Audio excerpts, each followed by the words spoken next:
So good evening. My name is Trudy Steinfeld, and I am the Assistant Vice President and Executive Director of the Wasserman Center for Career Development at New York University, actually based in New York, but I'm fortunate enough to be able to get invited down here and join my colleagues and so many people from the community. So we're very excited to have you here tonight to really talk about careers in the digital communications media space, and we're going to define that pretty broadly. And what we'd really like to do, because we have a pretty intimate group, we understand the traffic is brutal out there and it's hot, but it's beautifully air conditioned in here, so welcome, is I'm going to ask the panelists to introduce themselves, really talk a little bit about their organizations and the type of career path they've had, a little bit about what their organization looks for, and just really give you a flavor of who we have, because we have some diverse talent represented here. And then I have some questions to ask. And then just to keep it moving, we'd love for you to really ask questions. And I'll tell you this, really to make this more interactive, let's just not just wait till the end. If people have something that they really want to ask, maybe they want to comment on something that one of our panelists spoke about, please feel free to, raise your hand, tell us who you are, and please ask our panelists, okay? Sound good? All right, and I know that some of these folks are a little talkative. I'm not too worried that I won't be able to lose, control of what's going on here, but I just tell them up front that if any of them get out of hand, we had a panel, I'll just tell you quickly, that we had a panel a few months ago, and we had somebody who was actually, it was a different career focus from the Secret Service, and she had a lot to say about the Secret Service, but I was scared to really cut her off because I figured she was carrying something and but I don't think I'm worried about this. So Beth, could you please tell us a little bit about yourself and your organization? I'll try to keep it somewhat brief. Okay. So hi everyone, I'm Beth Gunzel. I am a director of HR and head up talent acquisition at APCO Worldwide. APCO is a global communications firm. We have a heavy foundation in public policy. It's how we started, but we are a full-scope communications firm. We do everything from issues management, corporate comms, grassroots advocacy. We do traditional government relations work. We are headquartered in Washington, D.C., so we have about 240 employees in our D.C. office. We also have one of our faster growing offices is in New York. We have about 40 people in New York. And of course, we're a global firm, so we have about 600 employees globally.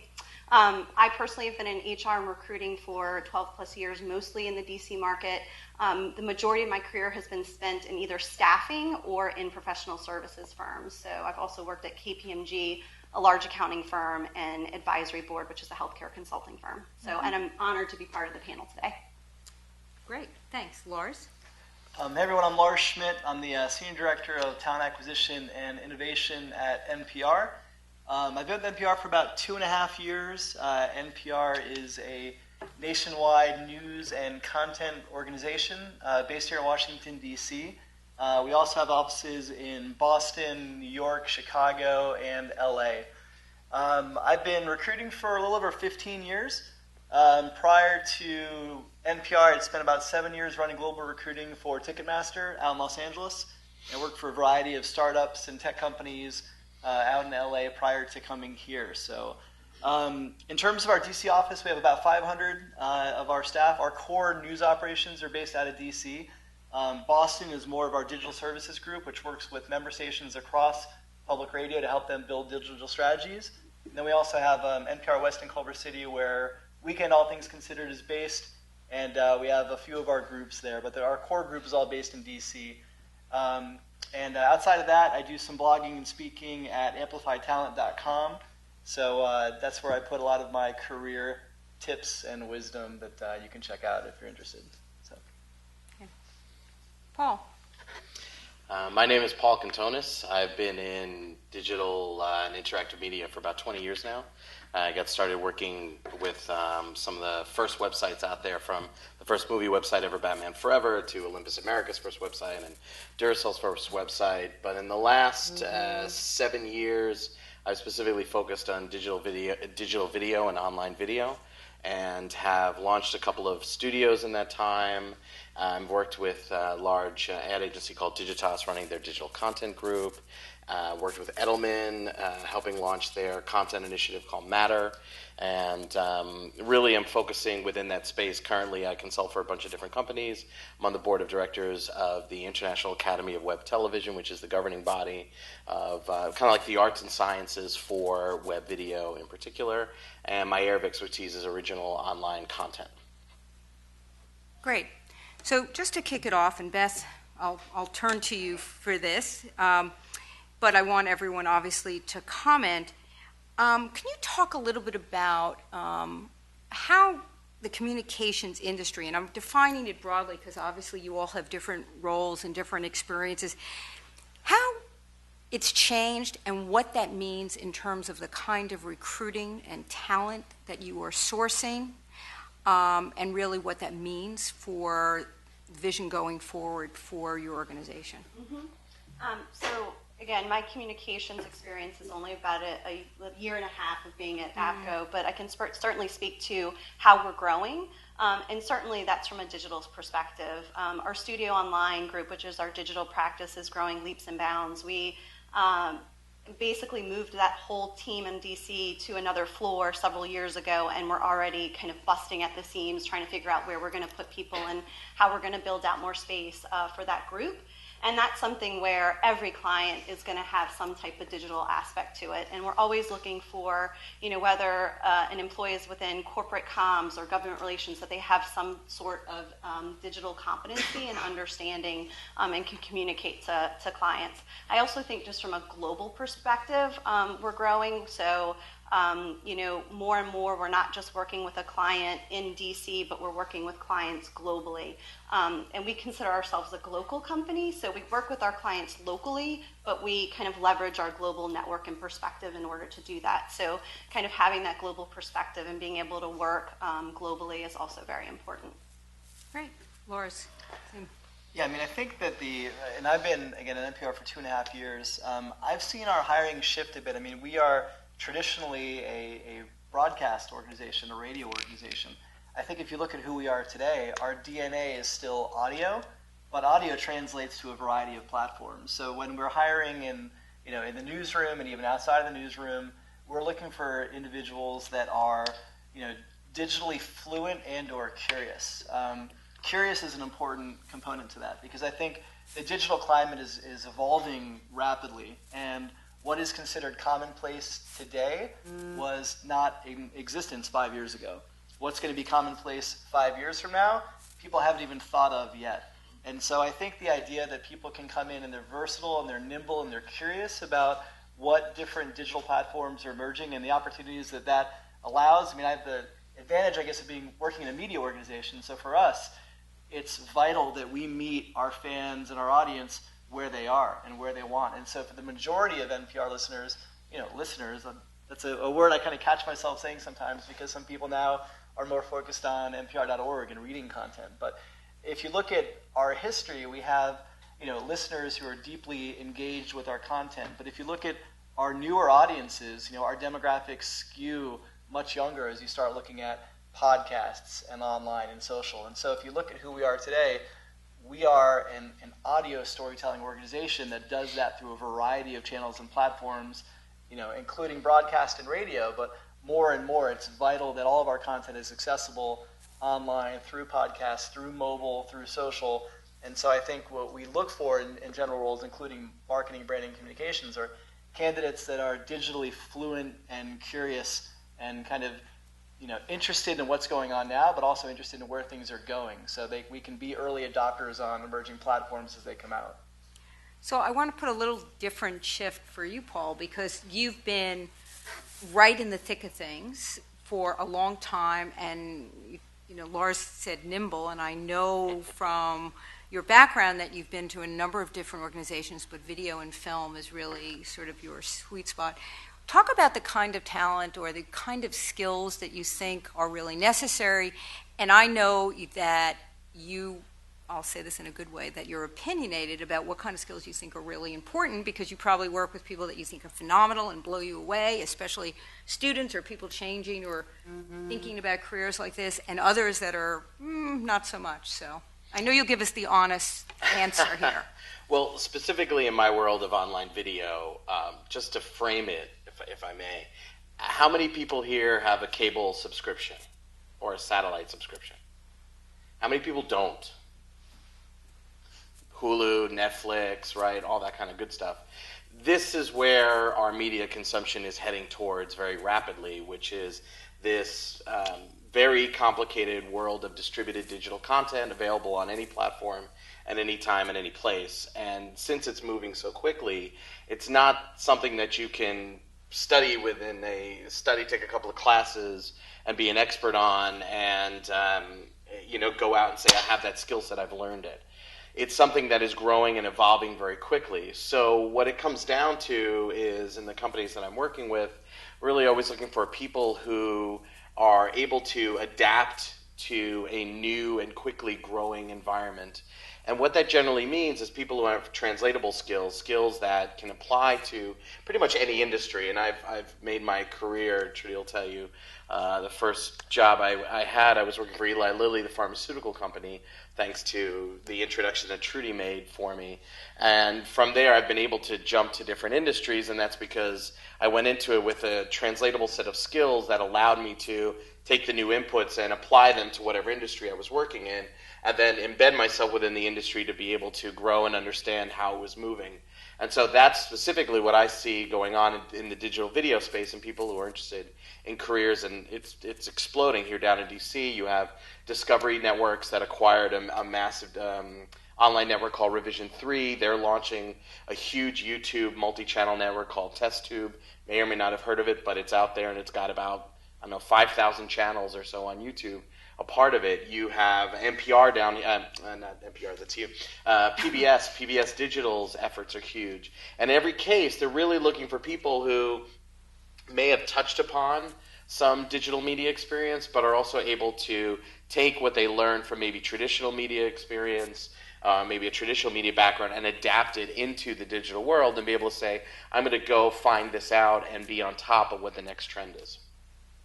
So Lars, just picking up on something Paul said about this sort of nimbleness. So a lot of folks, I think, didn't necessarily go to school for this. Yeah. So when you're looking... Yeah, I was an economics major. I remember, but I'm not going to tell everything I remember either.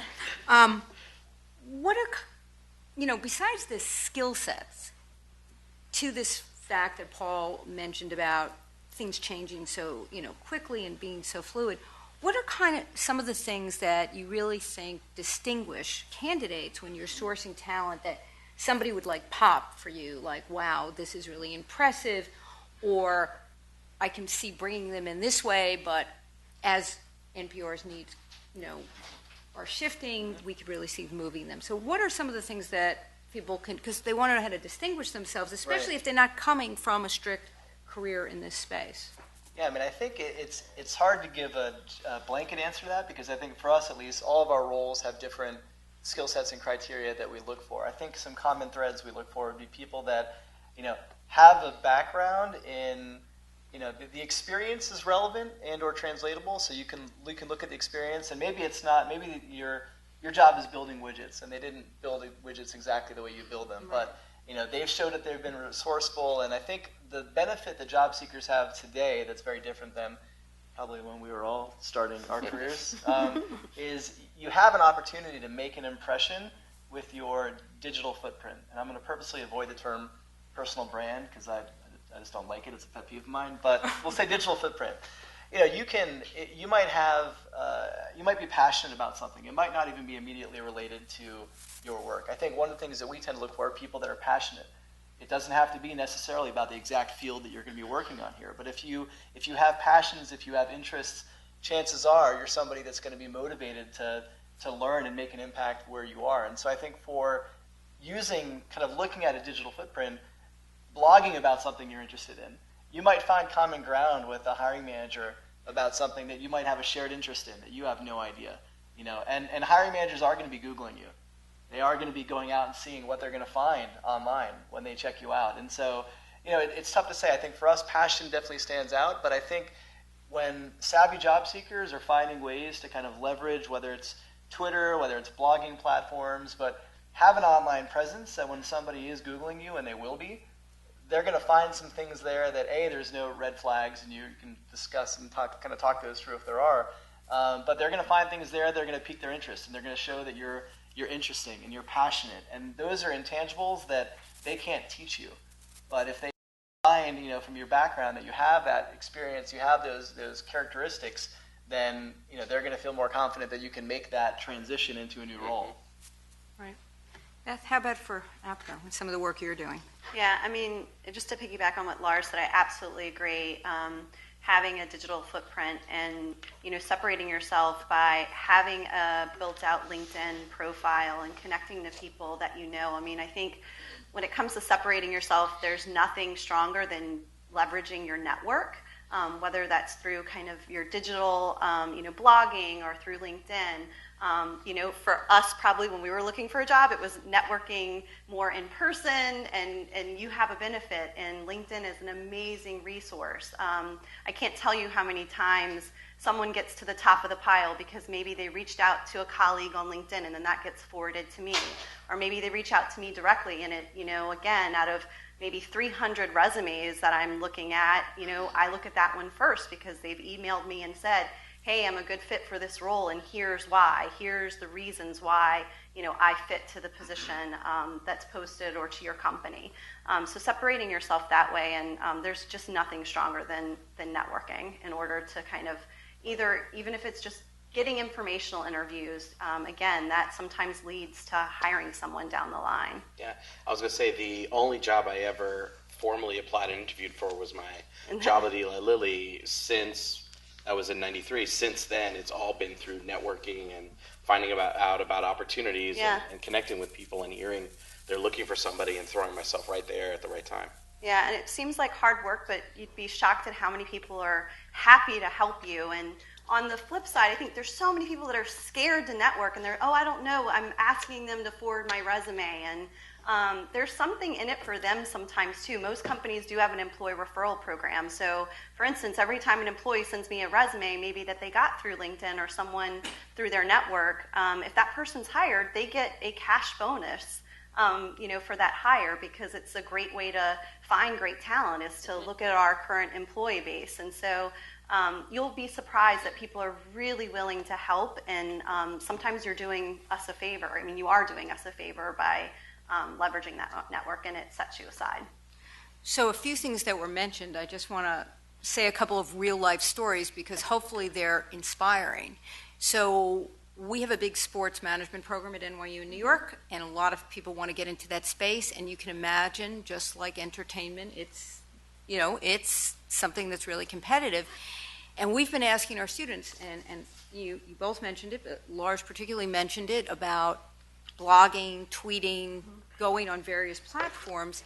And so we encouraged a couple of our students last year to start blogging and tweeting, but professionally, on some of these things that interested them, particularly with leagues, that there's a lot of leagues located in New York City. NFL, NBA, Major League Baseball. MLS. Soccer, yes. Thank you. I see, now I'm good. I like Arsenal, just want to say. So in any case, every one of those students started commenting so interestingly that they started getting picked up and people started responding to them. Every single one of those students landed a job with a league or another sports connection just by simply leveraging social media. So I think the advice is really sound. It's just, I think that it would also be important as a takeaway to not be flip. You don't have to be super professional, but you have to be adding to the conversation. I think you would all agree. Yeah, I mean, I think how a recruiter or a hiring manager is going to interpret your social media presence is subjective, right? How I look at things is going to be different than how Beth looks at things. I mean, it's all going to be subjective. I think if you're constantly negative, on Twitter and not really adding value or just boasting about yourself, that tends to not look good on you. Right. If you're using it as a platform to give back and share and help other people and really engage that way, share articles, share latest trends in your field, now someone's going to look at your timeline in their field and they're going to be like, this person's giving back, this person is generous, this is probably the kind of person that we want to work with. And they're also curious and they're self-motivated to like stay up to date on what's going on in their industry. So that, I mean, most people don't necessarily think about Twitter in that way. I mean, Twitter to me, LinkedIn aside, because LinkedIn I almost don't even look at like a social network. I think it's a sexy job board kind of. You know, you really need to be there. So hopefully you're all there because you definitely need to be there. Recruiters are looking for you every day. But Twitter, I think a lot of people don't necessarily. I mean, Twitter is an open platform, and the value for you is, well, if you're interested in an organization, you can take some time looking up people who work there on Twitter. Follow them. Build a list of employees who work at company X. See what they're like. You know, do they seem to be enjoying their jobs? Are they complaining about the environment and the kind of work that they're doing? Because people do that. It's a great way to use Twitter as a barometer to get a sense of the culture of the organization you might be interested in. Can I ask ask the talent acquisition people a question? When you look at I always lose control when I come down here. When you look at somebody's Twitter, for example, do you just, like you said, Lars, subjectively kind of take a quick peek at it, or do you use a tool like Clout to see what topics they generally talk about and what their level of influence is? We're basically doing a quick review. Okay, So we're Googling someone, looking at, all of their, social media, their digital footprint, but we don't have kind of a systematic way we're looking at it. But we do want to know, what is this person saying? How do they present themselves? I know you hate it, but what's their personal brand?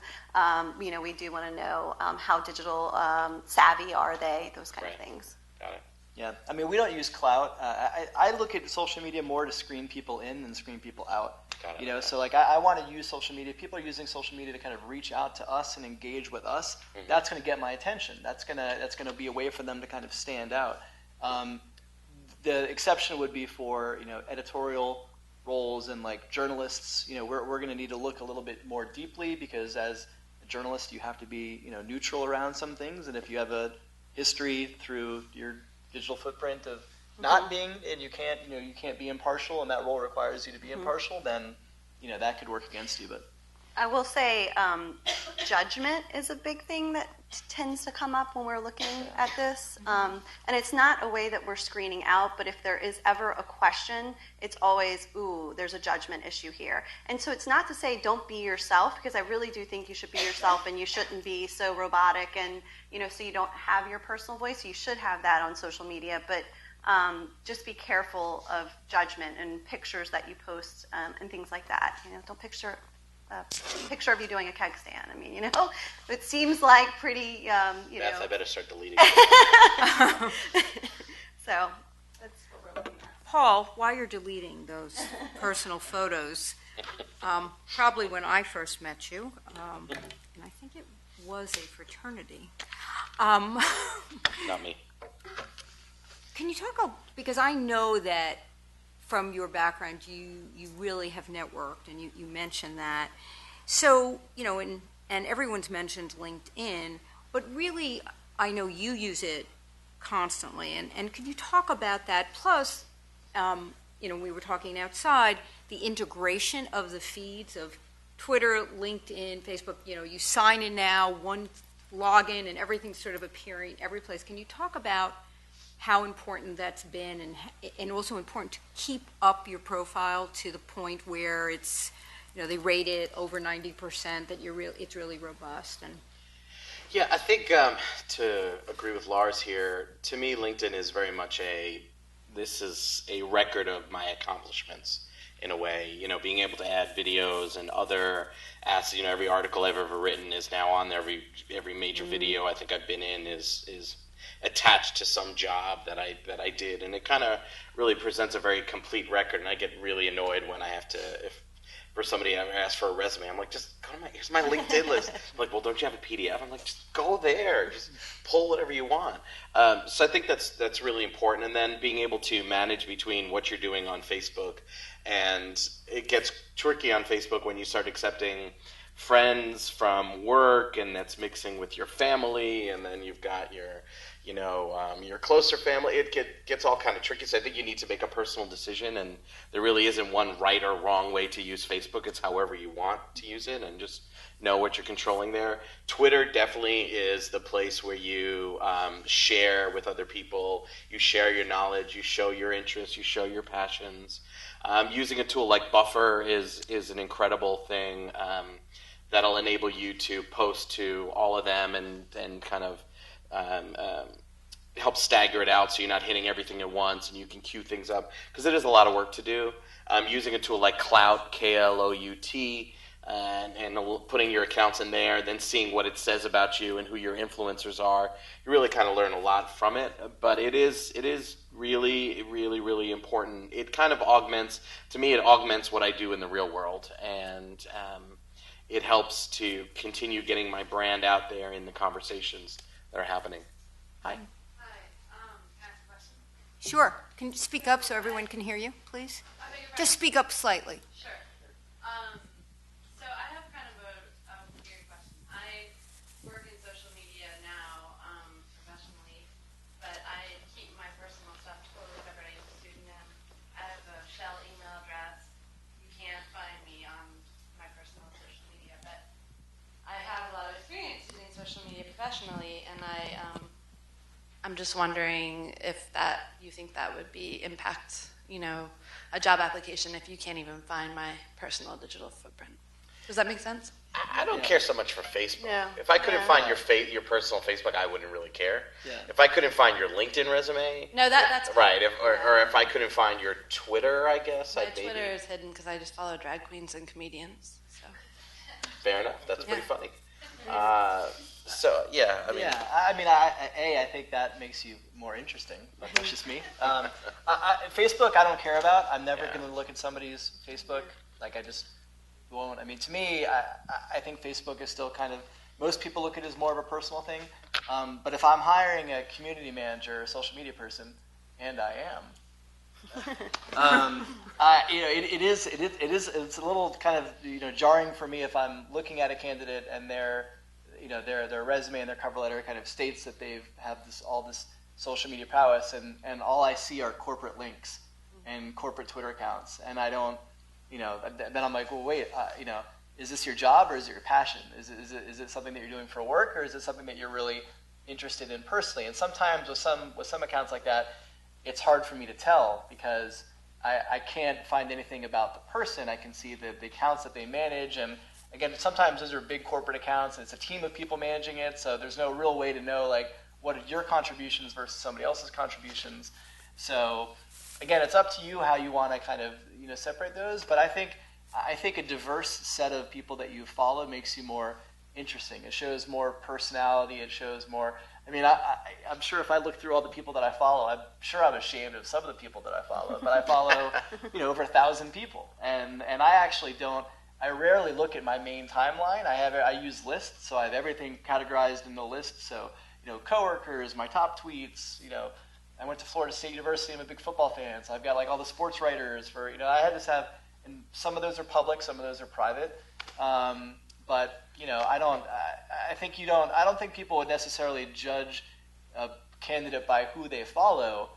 I think they're more interested in seeing kind of what their presence is. Yeah.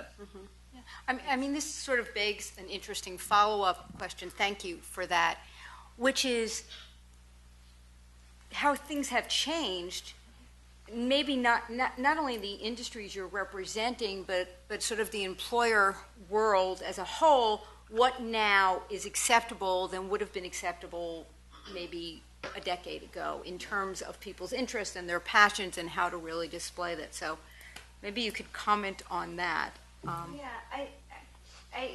Again, we want people that have a wide variety of interests, and so that's not the issue. It's more, how are you presenting yourself is more the issue. And again, we're looking at this, but quite frankly, we're looking at it more for, so much of what we do from a social media standpoint is doing it for our clients. So, we're helping our clients with their social media initiatives. And so if you can demonstrate that you've done it from a work perspective, that's absolutely fine at APCO. And we're looking for people that have not only experience in their own kind of building their own personal social media and digital footprint, but also what have they done from a corporation standpoint. So what have you done to help others build their social media presence? So that would be completely applicable at APCO.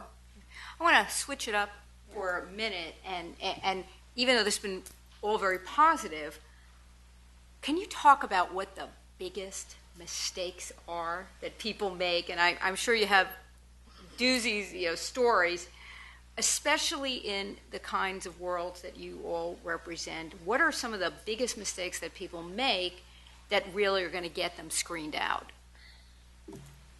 Lars, I'll kick it to you for this. I think harassing recruiters is probably a bad idea. So don't follow Lars to the restroom at the end. No, I think it is. Okay, so most recruiters these days, and especially talent leaders, they want to be accessible, right? They want to be visible. They want to be speaking at conferences. They want to be evangelizing to their organizations. They want to interact with you, and they want to engage with you. They're also really busy. And different times they might not be able to interact and get back to you. You might tweet somebody a question, and they will use tools like Buffer or Sprout Social or different resources to kind of flag that and know it's something. Just like email, if you flag an email, you'll flag that tweet knowing it's something you need to respond to when you have more time, but you don't have time then. And I've had a couple cases where, like, one that comes to mind recently. This was a person who got referred from somebody on Twitter. Then it got to email, but it completely screened him out because he'd emailed me to follow up. He told me he was interested in the job. I asked him what. He was 1 year out of college, and he said, "I want to be a host." I was like, "I don't know if you're quite at the host level yet, but maybe there are other things that you can consider." And still had a conversation with him about it. Then he found a job he was interested in. He emailed me at 11 a.m. Asking, letting me know he applied. I was in meetings all day. He sent me the exact same email at 1:30. Sent me the exact same email at 5 o'clock. Oh. Like exact verbatim, like cut and paste again. And I was like, my email's not broken. I have your email. But I haven't had a chance to get to it yet. Right. Did the same thing 2 days later. And finally I emailed him and I said, "I'm sorry, we're not going to consider you for this role. And I suggest you really think about your follow-up," because, that was just, to me, it was like I really wanted to help the guy. Even after, at that first conversation, I was kind of like, okay, he's a little bit of inflated ego around what his capabilities are right now, but that's okay. Like, I still want to work with him. But then that kind of, that harassment, it off. And I think the value of Twitter is you don't need somebody's email. Twitter's an open platform. So if you see somebody tweeting, you can retweet their stuff. You can mention them. You can ultimately ask them a question. You can access almost anybody who's on Twitter. That's the beauty of that particular platform. But just don't be shy to actually reach out, but know that there is a line, and if somebody doesn't reply to you right away or within a day or within 2 days, doesn't mean they're not going to. It doesn't mean they're blowing you off. It just means that maybe they haven't had a chance to get to it yet. So just be mindful of the follow-up. And I'll add to that of if you do reach out to someone and you're asking for an informational interview or you do get an interview, make sure that, especially if you're asking for a favor, a lot of people reach out to me and say, "Hey, I would love to learn more about your company. Would you be willing to talk to me?" And typically, yeah, sure, absolutely. I'm shocked at the number of people who aren't prepared for those discussions. So I get on the phone with them, I share about APCO, and then I say, "Okay, well, what questions do you have?" And then there's dead silence. And that is just very poor planning. It shows me that you've done nothing to research my company or to show, okay, here's how my skills are relevant to your organization and the types of positions that maybe you have posted right now. So there is nothing wrong with reaching out with someone, but don't kind of cross that kind of eager versus crazy line, but be prepared to ask questions and do your research. Paul, I want to take your take on this. Yeah. Because also you're very much involved in a lot of in the startup world in this, and so that's a little different, but the startup world is exciting and certainly growing. And, okay, obviously you're passionate about it. You passed that test.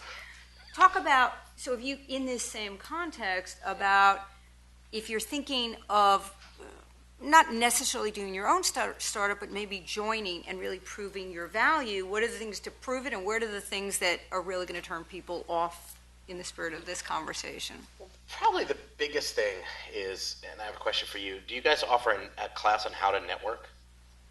There definitely is part of the curriculum. Everyone should learn how to network.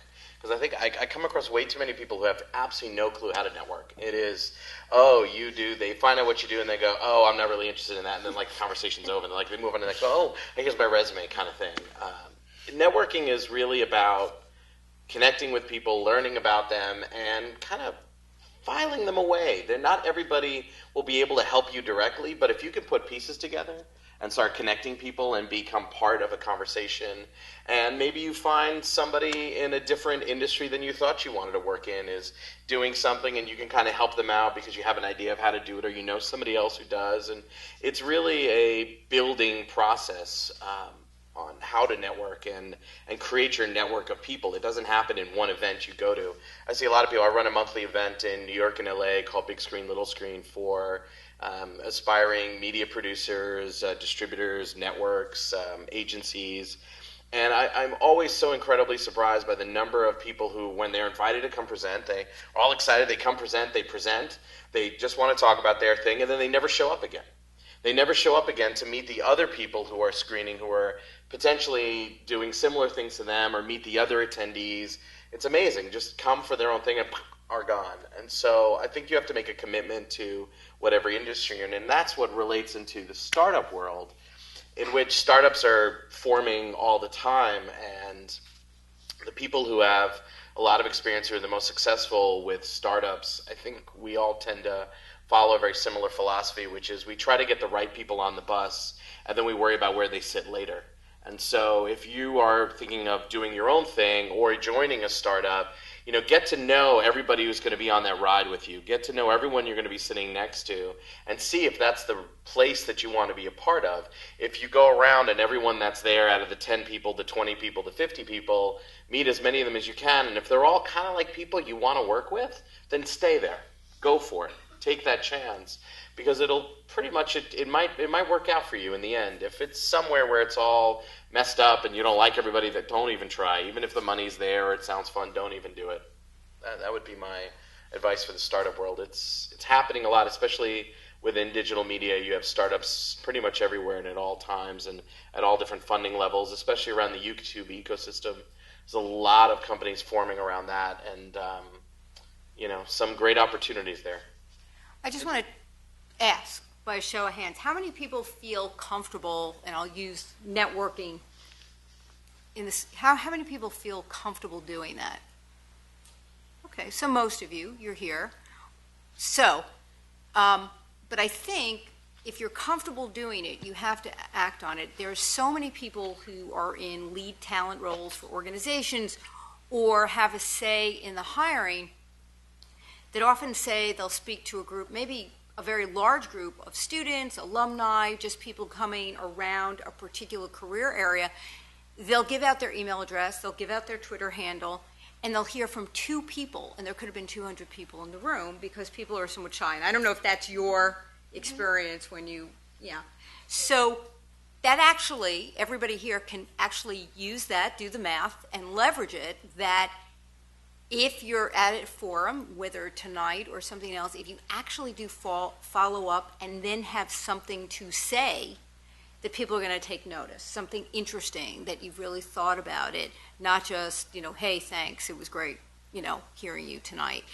Those kind of interactions really can lead to something else. And I think, all of you mentioned about sort of wanting to do a good thing. People, not when the world is a mess, but normally I think people generally are good-hearted and want to give back, especially if they're an alum of your institution. They, I happen to know a lot of FSU alums, been to that campus, very sports-oriented.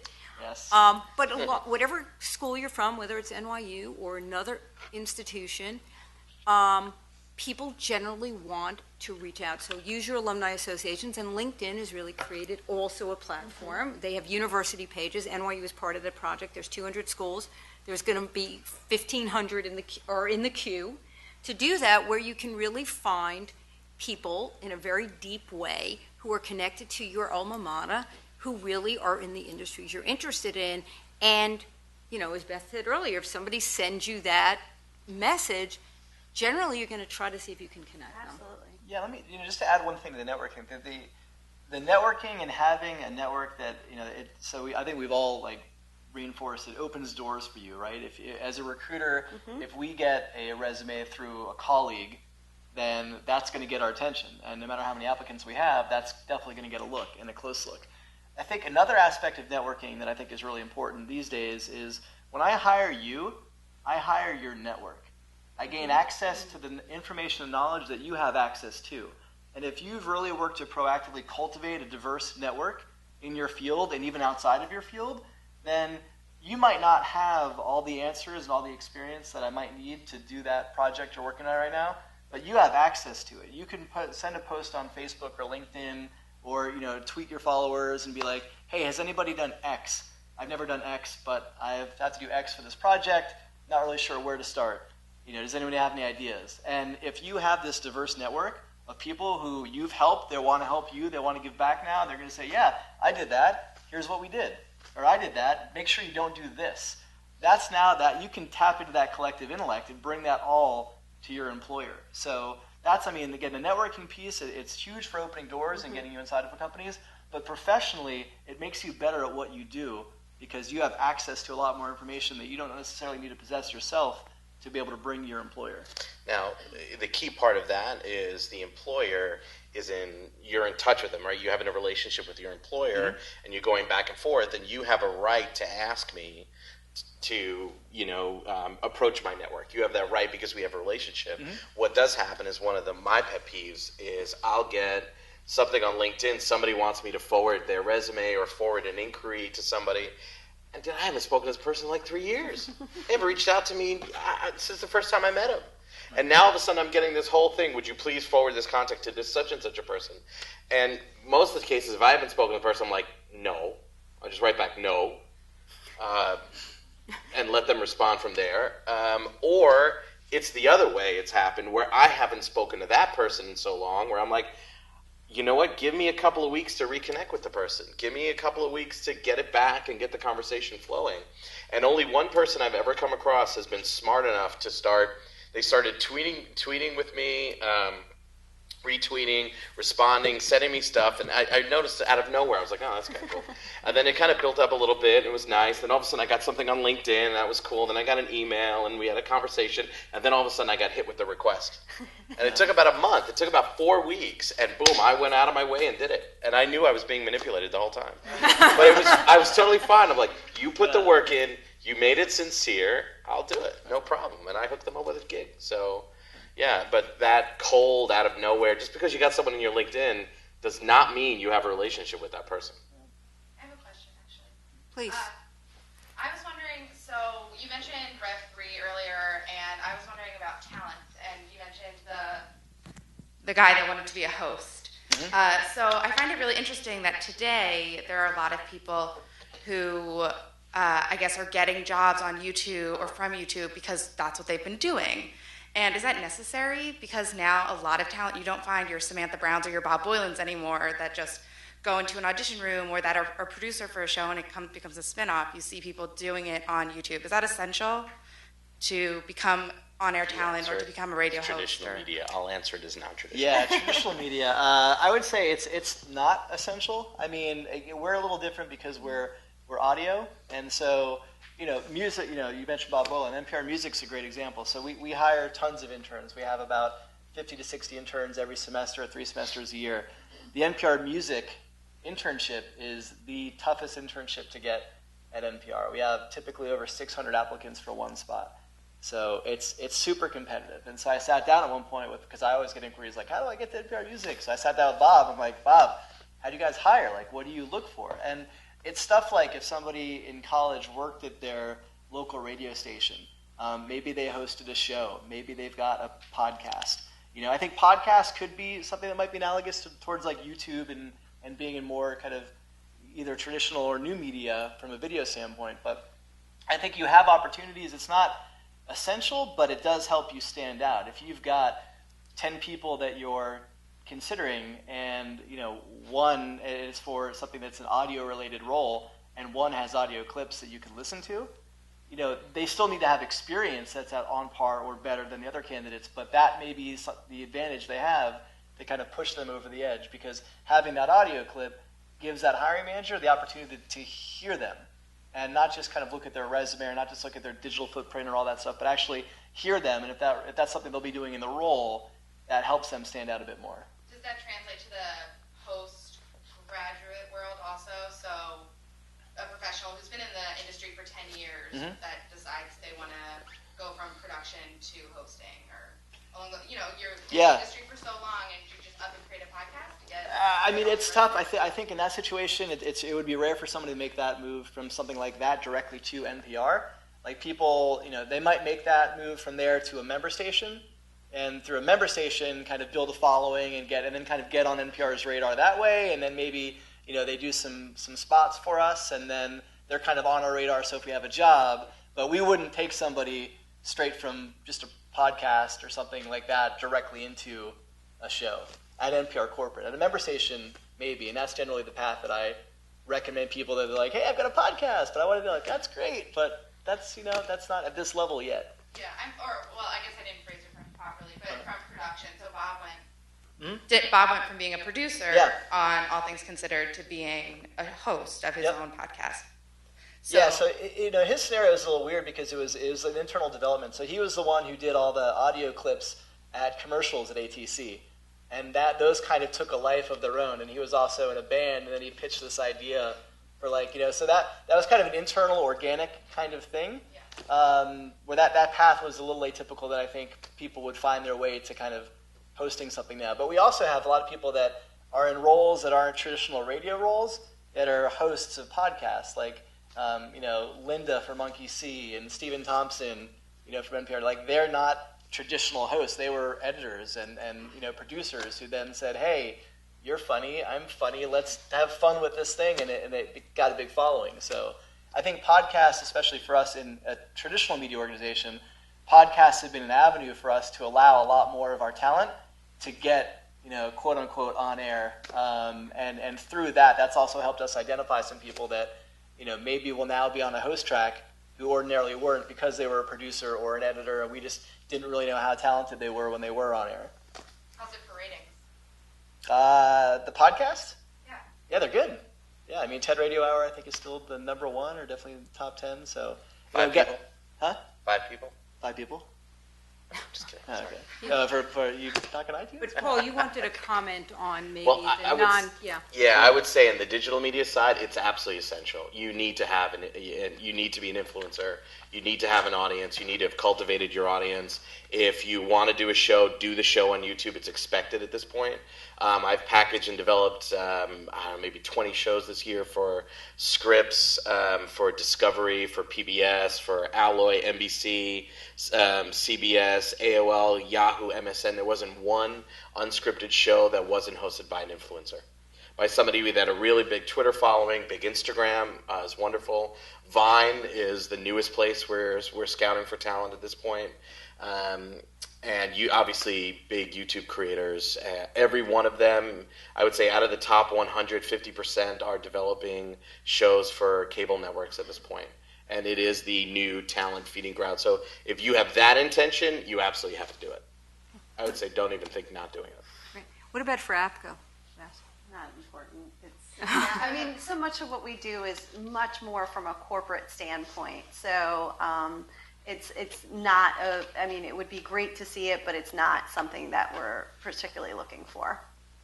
Did you have a? I actually had a follow-up to the question that was originally asked, just because with a company like APCO specifically, where you are representing clients or the private sector, and you have a candidate who had maybe a really controversial radio show on campus, is that looked upon negatively, or does your college activism or your private writings or something like that that you're also trying to get out there on a separate side, like affect a corporate side? Yeah, not at all. I think where it becomes an issue is more when you come to work at a company like APCO, you've got to be very comfortable working on a variety of different issues. So you might be very passionate about one issue, and we might work on the other side of it. And you've just got to be very comfortable with working on a variety of different clients in a variety of different industries. I mean, we work within oil, energy, transportation, you name it. We work, with all types of brands, foreign governments. And so, the only thing we won't work with is tobacco. And so being comfortable to work on another side of an issue is important. Now, if there's something that someone just feels so strongly about, we'll consider that when placing them on certain assignments, but you have to be very careful about, kind of voicing those concerns because we can't do that every time. I mean, we've got to make, when we're looking at it, it's a constant game of chess of what projects are coming down the pike, what's wrapping up, and who has bandwidth, and what skill sets do we need. So we're constantly managing our resources and looking at, okay, what skill sets do we need? Who do we need to, fill a project or work against a project? And so being fungible and able to work on a variety of different issues is important. And sometimes you do have to put aside your personal beliefs. So last question from me. What did I not ask you, or did the audience not ask you, that you think is really an important bit of advice for people who are trying to enter this space? So you can fight it out for who wants to go first. If you've got something, go.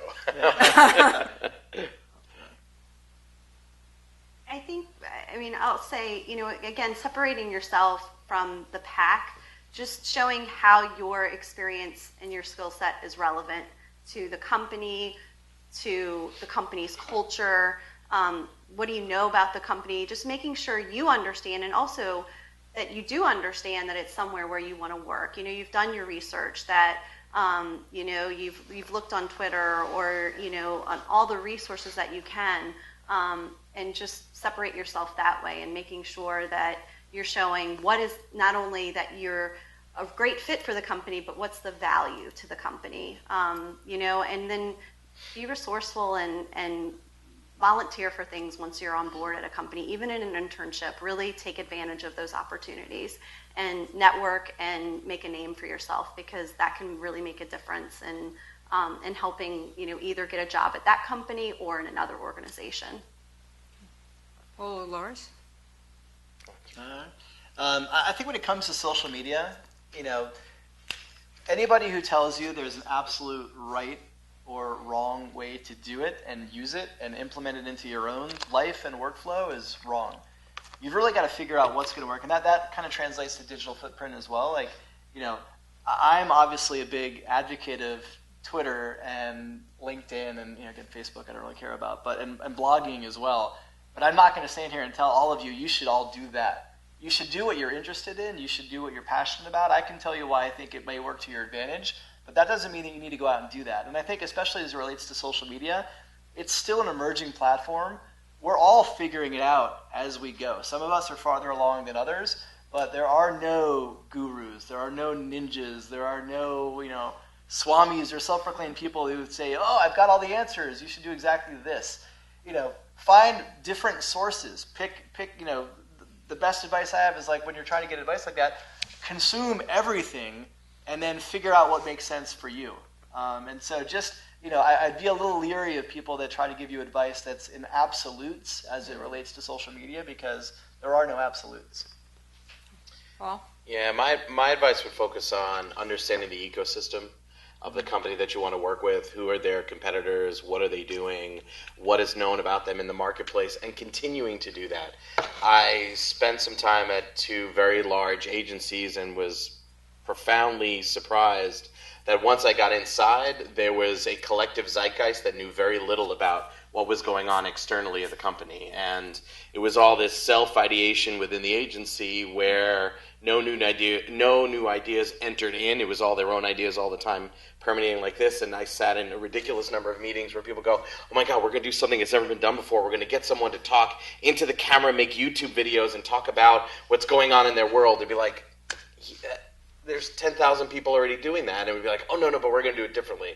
And so being of asset to a company and being able to talk about that company, it's not only the research at the beginning, but continuing to do research on that company and continuing to keep abreast of what's going on out there, because a lot of people just fall in the trap of they come in the doors and that's it. They know whatever they're doing. They got their blinders on and they have no context for what's going on. Great. So first of all, I want to thank the panel for spending their evening with us. They were great. I think you got some great advice, so thank you very, very much. Great. And I was glad that some of you stepped up and asked some questions. Are there some other questions that you want to ask that we haven't gotten to? Please.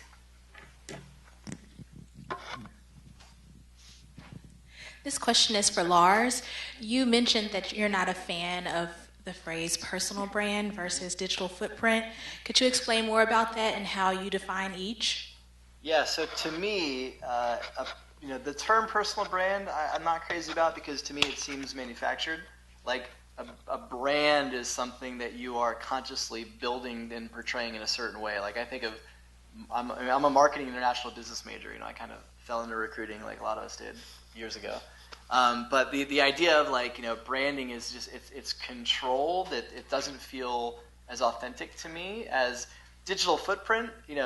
If you Google yourself, that's your digital footprint, right? It's what are people going to see when they're looking for you? It's the sum of all of your digital stuff, all of your online stuff, and it to me that's more of a neutral term. It's everything that's out there that's connected to you. Whereas personal brand, again, a lot of my peers would argue with me. They're like, no, it's right. And there's tons of bloggers out there talking about personal brand. I'm friends with many of them. I get in fun arguments with them.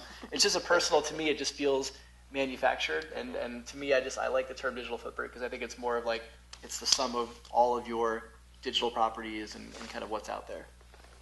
Yeah. Great. Please.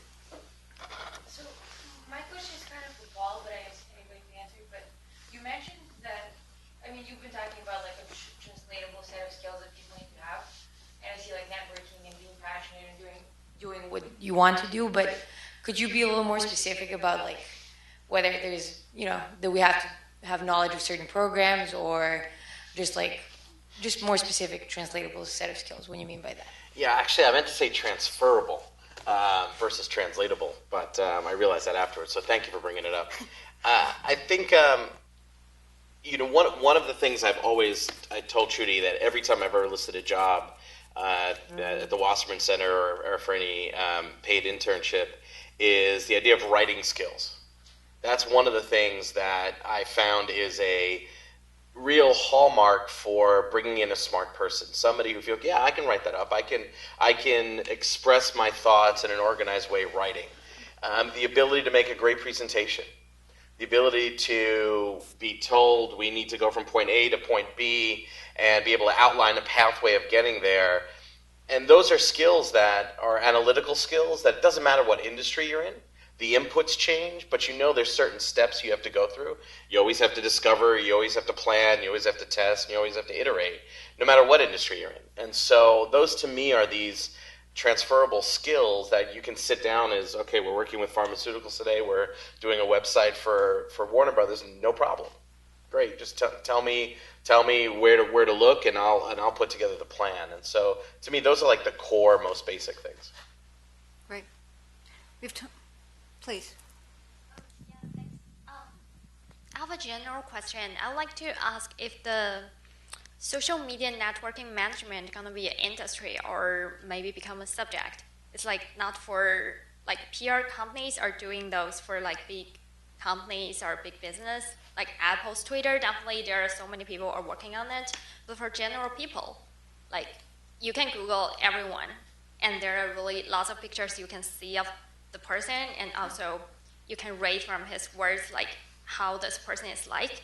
would this kind of management be an industry for us to have like support to help us to figure someone on the internet, like digital world? I think there's a great opportunity there. How you monetize that, because not everyone's going to be willing to pay for it at a level that would make a sustainable business. Sure, but managing your own digital footprint is a pain in the ass, and the best way I can say you do it is you just overload it with all the stuff you want people to know, and that eventually pushes out all the things you don't want people to know. I'm not speaking from experience. I'm just saying. Having reinvented myself a few times in different careers, you go online, you Google me, I look like a video expert. But before that, I was a B2B chief marketing officer guy. So in different industries, I even worked in education. So I think it's you control it by whatever's the most recent. So it sounds like a cool thing. Good. And as it gets more and more fragmented, sure, why not? I mean, who do you think going to be the person who can, or be the kind of people who can start this kind of industry, who can start to manage other people's social media? I mean, I think it's already happening for celebrities and high-profile people. I mean, Justin Bieber's probably not sending all of his tweets to his however many. But million. Vin Diesel does. But Vin Diesel has 36 million followers on Facebook, and he actually manages his own Facebook.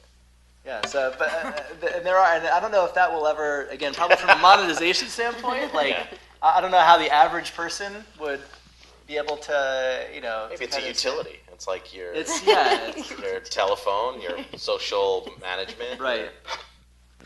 Yeah. I think we have time for one last question, and I saw the woman in the blue. Thank you. Hi, thank you guys for being here tonight. I had a question about networking. Obviously, you talked a lot about why it's so important, but do you have any recommendations on networking when you don't really have a pre-existing connection with either a company or a person? Like if I see a job posted, but I don't have any connections at APCO or NPR, how do you recommend reaching out to someone there? Yeah, I mean, I thought your example earlier was great. I mean, this is the person who ended up helping, who kind of manipulated him over the course of a month, had, tweeted him, didn't know him, and that kind of led to then being connected on LinkedIn and being, led to email, led to a conversation. And so, I mean, you can use social media to make warm connections where none exist. Ideally at some point you'll be able to meet people in person, but that's not always possible, and it's not always necessary. Again, I think Twitter is a great starting point because it's an open platform and you can access anybody. But just, if you're willing to invest some time in it, and that's mentioning people, retweeting their, people pay attention. I mean, even people with tens of thousands of followers, they're still keeping an eye, they're still seeing who's retweeting their content, and that's a way for you to kind of get on their radar. But it takes a bit of patience, but you can enter a situation where you don't know anybody and find that. And LinkedIn is also really good because they will tell you who knows somebody who works there. Yeah. That may not always, they might not always be willing to make that connection, but at least you can see. That's why I always recommend people LinkedIn to everybody. If you get a LinkedIn connection request, take it, because the more connections you have, the more visible you are to recruiters. Great. Well, thanks very much to our panelists and for all of you for being here. And I think there's some refreshments outside in the lobby. Thank you again for joining us this evening.